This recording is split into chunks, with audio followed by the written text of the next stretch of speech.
Ligados e integrados. Realização Canal Rural. Oferecimento Seara. A qualidade vai te surpreender.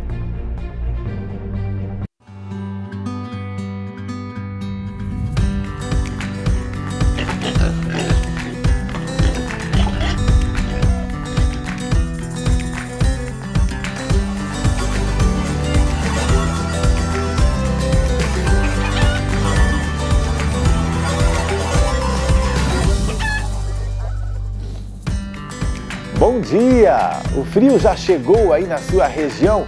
Olha, hoje eu não só coloquei aqui uma jaqueta, como eu vim aqui fazer um programa especial para você sobre clima, aí com muita informação para você se preparar, cuidar dos animais e manter o seu negócio em dia, né? Então fique ligado e integrado com a gente até o meio-dia. O Egito habilitou mais frigoríficos brasileiros para a exportação de carne de frango, são 27, e também renovou os contratos dos 13 que já enviavam o produto. De acordo com o Ministério da Agricultura, os pedidos de abertura do mercado brasileiro por parte de outros países não diminuiu em meio à crise do novo coronavírus. E há também a sinalização de nações para a retomada do comércio com o Brasil. Segundo a ministra Tereza Cristina, o mundo está preocupado com o abastecimento e vê o Brasil como um dos únicos motores de exportação. E não param de chegar mensagens, vídeos de produtores e também de outros trabalhadores ligados ao agronegócio de todo o Brasil aqui para nós, porque o agro não para. Estou passando aqui, pessoal, para dizer que estamos cumprindo com as nossas obrigações para que não falte alimento na mesa de nenhum brasileiro. Certo, pessoal? Fazemos o transporte de ração para aves e estamos firme e forte, né? Nos mantemos forte aí, apesar dessa crise, desse vírus, que eu sei que todos nós vamos superar, né? Com bastante organização e educação, nós vamos superar. Beleza, pessoal? Força! Obrigado, Adelson. E o frio chegou aqui em São Paulo, viu? E aí na sua região? A gente sabe que no agronegócio, frio não significa só colocar um casaco. Na lida diária muda muita coisa. E a repórter Júlia Fabre vai dar alguns exemplos pra gente. Bom dia, Júlia. Bom dia, Pablo. Bom dia para todo mundo que nos acompanha. O friozinho tá chegando para valer, hein? Já troquei de roupa aqui, ó. Coloquei uma manga comprida. E lá nas granjas, será que quando muda a estação do verão para o outono, o avicultor tem que tomar algumas medidas especiais em relação às aves? Bom, eu preparei algumas entrevistas sobre o assunto, começando com o produtor, o seu Ari, ele que é lá da região de Amparo, interior de São Paulo. Vamos ver. Seu Ari, quando muda a temperatura, agora a gente entrou no outono, tem que mudar alguma coisa aí no manejo?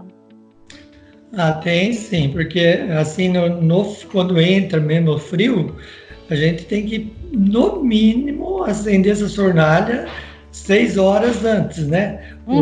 Dependendo vamos supor, se a cama for nova, vamos supor, serragem nova, a primeira criada, ela é mais fria. Então, você tem que acender pelo menos umas 12 horas antes da fornalha para aquecer o ambiente e o piso, né? Porque os pintinhos vêm pezinho gelado, né? E se for pôr assim numa cama assim, não está aquecida, eles vão amontoar, né? Então, é muito difícil criar pintinho, frango, assim, no frio, viu? Porque é difícil manter os 33, 32, 33 graus, né? Não é que é difícil, gasta bastante, né?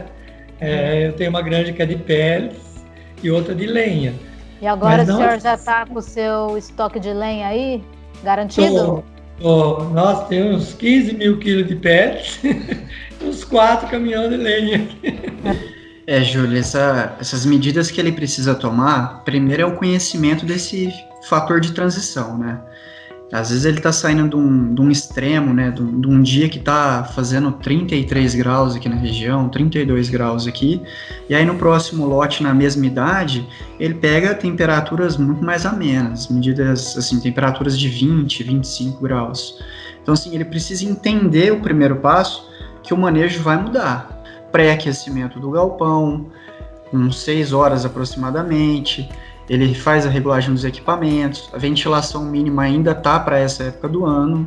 O produtor ele precisa entender que acontece. O pré-aquecimento ele é um investimento. Ele não está só aquecendo o ambiente, ele está aquecendo também a temperatura do piso. O piso retém muito calor ou perde muito calor. Lélio, quando a gente fala na estrutura dos aviários, dos galpões, com a chegada do frio, tem alguma medida que o produtor tem que tomar? Então, Júlia, várias medidas têm que ser tomadas nesse período, né? Como a gente trabalha com os aviários e a temperatura externa não pode interferir na temperatura interna do aviário, nós precisamos tomar alguns cuidados. Quais são esses cuidados? Quando o produtor vai montar essa pinteira, né, ele precisa garantir que as cortinas internas não tenham furos, as cortinas externas não tenham furo. Fazer uma boa vedação dessa pinteira para evitar qualquer entrada de ar externo que não seja necessário. Nos períodos nosso aqui em Amparo, alguns lugares nosso aqui chega a dar 3 graus, 2 graus no períodos frios nas madrugadas. Se nós não conseguirmos dar a temperatura ideal para essa ave, ela vai ter uma perca de peso inicial, né? Ela não vai conseguir atingir as 4,5 vezes, que é o que a gente busca de peso inicial vezes peso de 7 dias. E quando não tem um bom aquecimento, o que se acontece? Essas aves se amontoam, aonde ela amontoa gera uma umidade de cama, essas aves começam a ter problema com calo de pata, né? Tem vários problemas que pode causar. E desuniformidade do lote. Essa desuniformidade do lote gera um prejuízo grande para o produtor, para a indústria, porque quando a ave ela desuniformiza, a gente precisa eliminar os chamados aves refúgio, né? Então vai ter uma mortalidade maior do lote. E na parte de regulagem de equipamento, quando tem aves desuniformes, é mais difícil você manter uma regulagem ideal para essas aves, porque tem aves menores, médias e maiores. A gente aprofunda esse assunto aqui com informações técnicas, como sempre, e também fala um pouco sobre os suínos a partir de agora. Vamos tirar algumas dúvidas com o especialista convidado, que hoje é o João Nelson. Bom dia, João, tudo bem? Bom dia, Pablo, tudo bem? É um prazer estar novamente com vocês aqui, contigo, com os nossos produtores integrados e todos os produtores do Brasil. João, pelo que a gente viu aí, nos aviários, a preocupação maior quando chega o frio, né? A temperatura muda, a umidade também muda geralmente, né, João? A umidade cai muito nessa época, fica um clima seco. A preocupação maior é com os pintinhos. Exatamente, Pablo. São épocas do ano com muitas amplitudes térmicas, como foi comentado pelos nossos colegas e nossos produtores. Então, os cuidados com o nosso pintinho, todo cuidado que a gente tem na granja, seja com aquecimento, com a vedação dos galpões, ou com a manutenção da temperatura para essa ave, todo cuidado necessário é por o máximo de cuidado com o nosso pintinho lá na granja, porque o grande objetivo nosso é fazer com que esse pintinho ele coma a ração e toma água o mais rápido possível, e com isso nós teremos grandes resultados e bons desempenhos aí, principalmente de peso de 7 dias. Pois é, e às vezes o produtor ele pode achar que só tem que aumentar a temperatura, né? No caso, aí acender fornalhas e tudo mais, né? Mas também existe um cuidado com a própria ventilação mínima que não pode ser esquecida, né? Porque quando você aquece demais o galpão, pode mudar até essa questão, pode ficar abafado demais, né? Exato, Pablo. Nós temos que ter as duas preocupações nessa fase. A primeira delas, claro, é manter a temperatura. Nossas temperaturas iniciais, elas são de 33 graus, 33, às vezes até 35 graus, dependendo do pintinho, do peso do pintinho, né, e da nossa umidade dentro do galpão.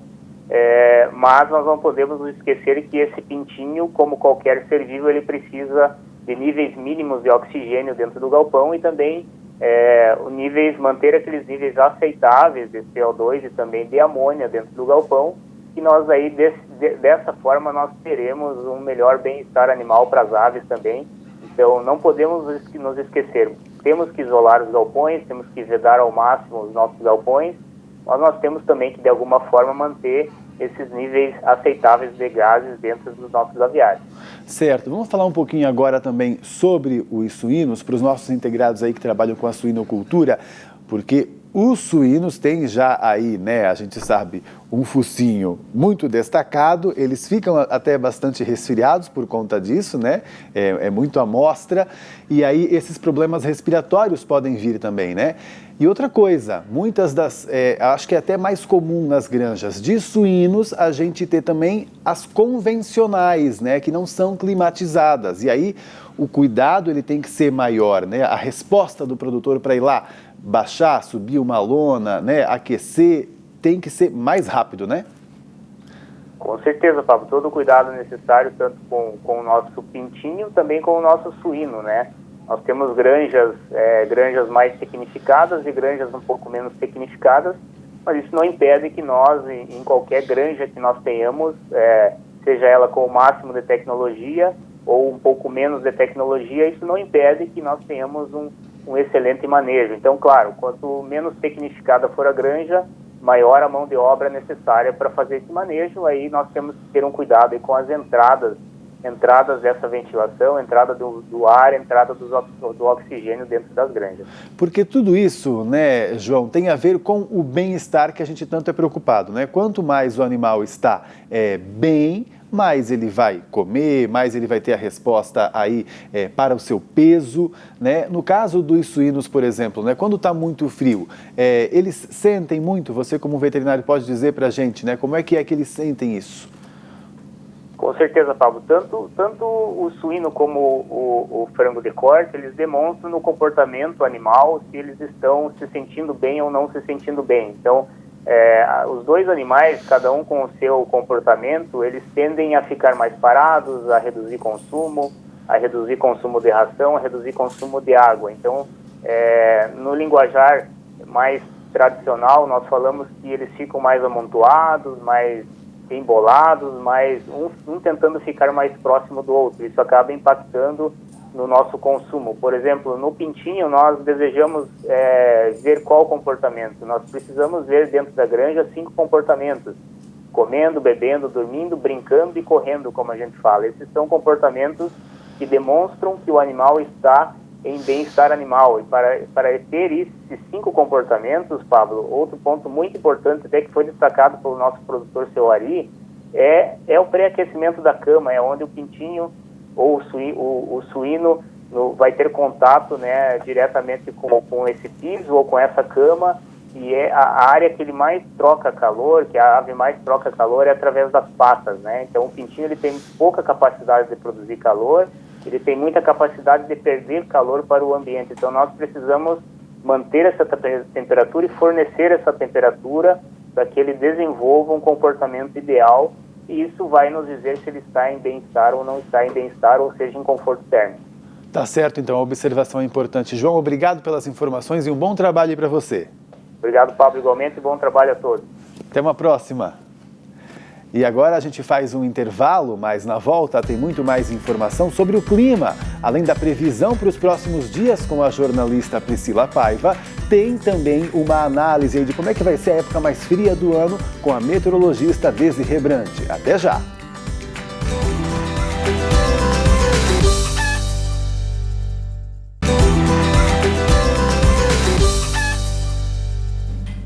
Suinocultores independentes pediram atenção ao Ministério da Agricultura diante da crise do novo coronavírus. Na carta que eles enviaram à Secretaria de Política Agrícola, pedem a prorrogação dos prazos para pagamentos de dívidas. Também sugerem que as taxas sobre linhas de crédito sejam revisadas. Segundo a Associação Brasileira dos Criadores de Suínos, o setor enfrenta dificuldades para vender aos frigoríficos, principalmente aos médios e pequenos.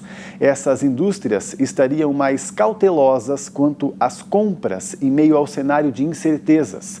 As negociações também estão mais complicadas devido aos preços dos animais, que aumentaram depois dessa alta aí nos custos de produção. E eu tenho uma informação importante que saiu há pouco, o Canal Rural estava apurando durante a madrugada aí, porque o Ministério da Agricultura anunciou 2 programas emergenciais para apoiar os agricultores. Um deles para Santa Catarina e Rio Grande do Sul, que passaram por estiagem esse ano. É um programa de 65 milhões de reais de financiamento por tomador para as agroindústrias e cooperativas e também financiamentos para produtores. E o outro programa tem a ver com o coronavírus. Os produtores, em sua maioria médios e pequenos, esses de todo o Brasil, devem então procurar as suas secretarias municipais de agricultura, porque há também então um programa com o valor de 65 milhões de reais de financiamento por tomador para cooperativas e agroindústrias e também de financiamentos a partir do PRONAF, que geralmente atende aí a agricultura familiar, e também o PRONAMP, que atende os médios. E esses nos valores de 20 mil para a PRONAF e de 40 mil reais para o PRONAMP, com as dívidas sendo estendidas até o final do ano. Então procure aí a Secretaria de Agricultura da sua cidade, da sua região, para ter mais informações, tá bom? E agora nós vamos de previsão do tempo. Estamos dando destaque para o clima aqui no Ligados e Integrados. A Priscila Paiva conta para a gente como é que fica aí para os próximos dias. Bom dia, Pri. Olá, Pablo, bom dia! Não falei que ia esfriar e esfriou bem. A gente teve, nessa quarta-feira, pela primeira vez, a temperatura negativa na Serra Catarinense. Foram menos 4 graus em Urupema e em algumas cidades do Rio Grande do Sul, mínimas em torno de 3 graus com geada nas pastagens. E o que acontece? De acordo com os dados interpolados da SOMAR Meteorologia, este é o abril mais frio dos últimos 20 anos. É um frio que chegou de forma precoce, a gente já tinha falado sobre isso, de que o frio chegaria mais cedo este ano, embora a gente não tenha previsão de inverno rigoroso. A gente observa que ao longo aí das próximas 24 horas, o tempo continua firme em todo o centro-sul do país, justamente na área onde atua essa massa de ar de origem polar, tá? Ainda chuva forte em parte da zona da mata de Minas Gerais. Em Muriaé tivemos quase 70 milímetros nas últimas 24 horas, ainda com chance de chuva, e também para o sul da Bahia. O que vai acontecer em Dom Pedrito, que teve mínima de 3 graus? Agora a gente começa o dia com 6, máxima de 20, na sexta-feira mínima de 8, máxima de 25, ou seja, ainda com frio, mas não frio tão intenso. Mas lá para Santa Catarina, pelo menos até o sábado, na Serra, tem chance de temperatura a ponto de provocar geada. No sábado, com mínima de 2, máxima que não passa dos 17 graus e geada novamente. Vamos dar uma olhadinha nas chuvas? Como eu disse, entre o norte de Minas, Bahia, norte de Goiás, Mato Grosso, chuvas mais volumosas, sem contar aqui nessa área do Amazonas com 130 milímetros. Depois do dia 14 ao dia 18, volta a chover no centro-sul do país, mas ainda continuamos com volumes mais elevados aqui na faixa norte do Brasil, pegando principalmente Maranhão e Piauí, com 70 a 130 milímetros de chuva. E de 19 a 23 de abril, a gente percebe que a chuva continua no sul do país, mas com baixos volumes. Agora eu vou pegar a cidade de Garibaldi para a gente ver a tendência do frio e dos volumes de chuva nos próximos 30 dias. Para Garibaldi, a menor mínima prevista acontece agora, no dia 9 mesmo, e depois a temperatura mínima oscila, mas em nenhum momento fica abaixo aí dos 8 graus, tá certo? Para Garibaldi. E as chuvas? As chuvas não vão ter altos volumes, nem nos próximos 30 dias e nem em 24 horas. São 63 milímetros distribuídos em algumas pancadas isoladas, intercaladas com períodos de tempo seco. O que dá pra gente dizer é que pelo menos agora a situação não é tão grave quanto foi em março. A chuva vem, mas ainda com volumes modestos. Obrigado, Pri, e nós seguimos nesse assunto, porque como eu prometi, essa é uma edição dedicada ao clima aqui no Ligados e Integrados. E nós vamos avançar então com a previsão para te informar aí como será a temporada de frio. Aí eu convido aqui para a nossa sala a Desirê Brant, meteorologista. Bom dia, Desirê. Bom dia, Pablo. Bom dia também a todos que nos acompanham. Tudo bem? Sentiu friozinho hoje pela manhã, Pablo? Bastante. Já vim até de jaqueta hoje, ó, pela primeira vez aqui no programa. Pois é. Por que veio tão cedo, hein? Olha, já havia essa expectativa do frio chegar um pouquinho mais cedo, até porque agora já não temos mais o El Niño, né, influenciando nas condições, no comportamento da atmosfera de uma forma geral.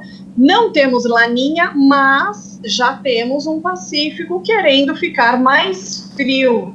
Então, Pablo, principalmente nas próximas semanas, nos próximos meses, ao longo do segundo semestre, sobretudo, a gente vai sentir os sintomas de como se a gente tivesse a influência de um Laninha. Por enquanto, os modelos internacionais não bateram o martelo, dizendo que sim, vamos ter Laninha. Mas, sem dúvida, teremos esse resfriamento no Oceano Pacífico, e isso deve fazer com que a gente sinta como se tivesse com Laninha. E uma das características de um outono e inverno com o Pacífico mais frio, ou até mesmo um Laninha, é justamente em relação ao comportamento da temperatura. Ou seja, o frio acaba chegando um pouquinho mais cedo, mas ele principalmente vai embora mais tarde. Outro detalhe em relação ao frio ao longo do outono e principalmente inverno, com esse resfriamento do Pacífico, é que a frequência das massas de ar polar fica maior, o que não quer dizer que teremos um inverno rigoroso. Por quê? Porque tem outra característica de um inverno com um sintoma de Laninha ou Pacífico mais frio. As massas de ar polar, na maioria das vezes, elas acabam avançando pela região sul e logo saem para o oceano. Essa é uma das características, tá? Quando a gente tem um Pacífico mais frio em relação às massas de ar polar. Por que eu estou dizendo isso? Uma massa de ar polar, ela se torna mais perigosa quando ela é mais continental, ou seja, quando ela avança pelo continente e o centro dessa massa acaba pegando boa parte do centro-sul do Brasil, e aí sim o potencial para uma queda acentuada de temperatura, com formação de geada, é muito maior. Quando a gente fala que tem um Laninha, ou até mesmo um Pacífico mais frio, o que acontece com essas massas de ar polar? Elas avançam mais pela costa, então o potencial delas de provocar uma queda muito brusca de temperatura e até mesmo geada é um pouco menor. Não dá para descartar. Tanto é que a gente já tem previsão aí para algumas ondas de frio no decorrer das próximas semanas e dos próximos meses. A frequência dessas massas ela é alta, porém não vai ser um inverno tão perigoso, porque na maioria das vezes essas massas de ar polar não serão continentais, elas vão passar mais de raspão pela costa do centro-sul do Brasil. Então a gente deve ter esse inverno um pouco maior, só que não com picos assim de altos e baixos, né? Que para o produtor é muito bom, né? Principalmente para quem lida com animais, né? Isso às vezes muda até a imunidade, né? Diminui a imunidade do animal. Então a gente deve vai acontecer sim queda acentuada, mas não com tanta frequência. Não vai ser tão rigoroso esse inverno por conta disso. E na questão até de chuva e umidade, Desi, a gente sabe que geralmente nessa época mais fria a umidade fica menor, né? E vai continuar assim também, sem nenhuma outra influência. Olha, a expectativa de distribuição da chuva e da umidade no Brasil, ela fica praticamente dentro da média. E o que é dentro da média agora nessa época? É mais seco no centro do país, pegando o sudeste, centro-oeste, até mesmo parte do Paraná, interior do Nordeste. E aí a chuva, ela acaba se concentrando nos extremos. O extremo norte do Brasil, ao longo da costa do Nordeste e sul do país, especialmente Rio Grande do Sul e Santa Catarina. Vai ser chuvoso no sul? A chuva vai ficar acima da média? Não. Ela vai voltar, inclusive, agora para meados de abril em diante, no Rio Grande do Sul, que está sofrendo com a seca. Então, a partir de meados de abril, aos pouquinhos, a chuva começa a retornar. Então, vai ter umidade sim, só que dentro da média, tá? Nada muito extraordinário em relação à umidade para a região sul. Agora, eu já chamo a atenção para o segundo semestre, porque como vai demorar para a temperatura voltar a subir ao longo do semestre? Vai ser aquele segundo semestre em que a gente vai estar em novembro perguntando, o verão não vai chegar não? Cadê? E a temperatura não vai subir? Tá? Então vai ser mais ou menos nesse sentido o segundo semestre em relação à temperatura, e se a temperatura não sobe, a Amazônia não desperta em relação à umidade. Então, aquela chuva da primavera que acontece a partir de setembro, ela vai começar de forma muito irregular, não vai deixar de chover, mas ela vai ter um certo atraso até ela pegar jeito no centro do Brasil. Então, para o centro-oeste e sudeste, a gente pode ter um atraso aí na chuva da primavera. E aí, nesse centro-oeste, pode rolar uma secura, Desi, não? O que acontece é que, não, o centro-oeste, claro, tirando o caso de Mato Grosso do Sul, que está assim com a umidade baixa, mas entre Goiás e Mato Grosso tem chovido, aliás, a chuva chegou até a atrapalhar os momentos de colheita, de plantio, então tem umidade. Vamos entrar agora num período de tempo mais seco, o que é normal. Agora, esse período de tempo mais seco, ele pode se estender um pouco mais, porque é o que acontece normalmente quando a gente tem um Pacífico mais frio, porque a temperatura demora a subir, então demora a dar aquele start na umidade da Amazônia, e a gente precisa dela para que comece a chover na primavera. Desi, é uma pena que nessa época de coronavírus a gente não possa estar aqui no estúdio conversando, mas se sim, tá abraçado, ó, tô abraçando a televisão aqui, ó. Abraço você também. Até uma próxima, querida. Um beijo para todos vocês, até a próxima. Se cuida aí, tchau, tchau. E agora a gente vai para um recado dos nossos produtores de Brasília. Aqui na fábrica de ração de Brasília, nós estamos trabalhando a todo vapor, cumprindo todas as normas de saúde e segurança. Tudo isso para que não falte o alimento à sua mesa. Colabore com a gente e fique em casa. Agora eu quero perguntar para você aí de casa, você sabe identificar se esse pintinho aqui é macho ou fêmea? Vocês meninos aqui do estúdio sabem dizer, hein, Ricardo? Pela cor, talvez, pela pata, pelo bico, não? Não tem problema não, ninguém sabe mesmo, viu? É difícil a gente saber assim por uma imagem, mas quem trabalha com a sexagem, e aí tem que ter muita prática, sabe como identificar se um pintinho assim é macho ou fêmea. E isso é importante porque eles são separados quando vão depois para as granjas, hein? Vamos ver como é que isso acontece no nosso quadro Criar é Ciência.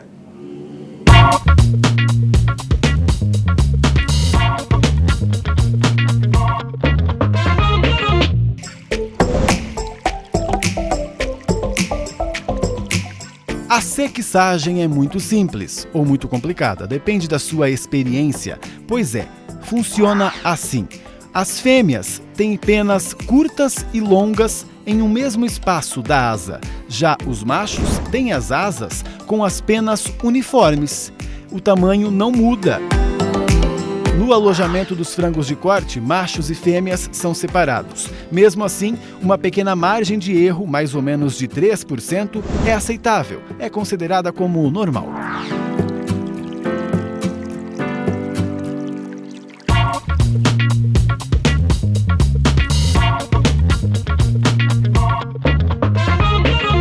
Esse foi um programa cheio de informação para você, espero que tenha gostado. A gente se vê amanhã, hein? 11h30 da manhã, aqui no Canal Rural. Até!